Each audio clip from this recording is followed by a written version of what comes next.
আসসালামু আলাইকুম গাইস। দেখো আমাদের হেল্পার শহীদুল মশলা মাখাইছে, একটু কাজ আছে।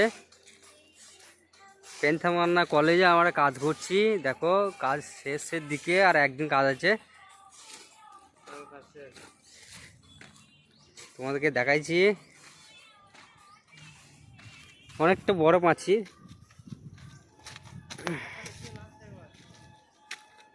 আর অল্প একটু কাজ বাকি আছে। আজ এটা ছেড়ে দিয়ে বাড়ি চলে যাব। ওইদিকে প্লাস্টার করছি, সব ওইদিকে প্লাস্টার হয়ে গেছে, ওইদিকে দেখা যাচ্ছে না।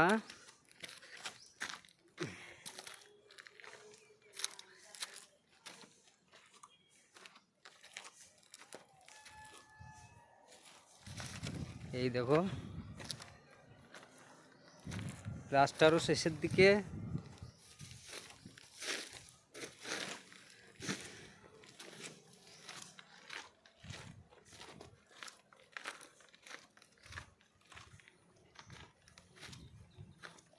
প্লাস্টারও শেষের দিকে, ওইদিকে হয়ে গেছে। তো আমাদের গাঁথনি প্লাস্টার কেমন হচ্ছে কমেন্ট করে জানিও।